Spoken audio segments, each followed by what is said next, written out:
on the Supreme Court, have you and President Trump discussed about possible people you guys could nominate if any openings come up in the next few years? I mean, there's a very good chance there could be 2 to 3 people nominated Sure. in the next 4 years. Yeah, certainly well aware that there could be some openings in the Supreme Court, but I've never had that conversation with President Trump. As you know, and I think I've talked about, both President Trump and I are pretty superstitious, and so we're focused on winning the election before we think about things like Supreme Court appointments. Senator, will one more question. President Trump be back to Minnesota before the election? Or? That's a good. I don't know. I don't know.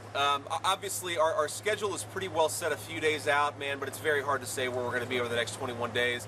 My guess is that President Trump will be back in Minnesota before the end of the election, but we'll see. Kit, and then we'll hit the road. What's your reaction to Trump's comments about Detroit, saying the whole country would end up like Detroit? Well, you know, yeah, it's funny, Kit, because I was there. I think either the day after or the day before. I was in Detroit around the time that the president made those comments, and I was talking to people. And look, people in Detroit are extremely proud. They're proud of the Motor City, but they also recognize that Detroit has had a lot of problems because of the failed national leadership.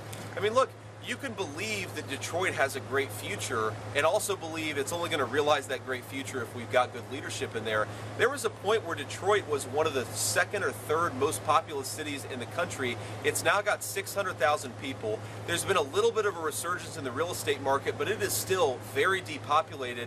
And if you're not willing to preserve American manufacturing jobs, you're basically condemning Detroit to, at best, a state where a lot of people are suffering. It has elevated poverty levels. A lot of the local services don't function as they should because you don't have the tax base to support those services. I think it's important, if we're going to solve the problems, we have to be honest about the problems. And President Trump was just talking honestly about the fact that Detroit has been left behind. We're going to change that when we make him president.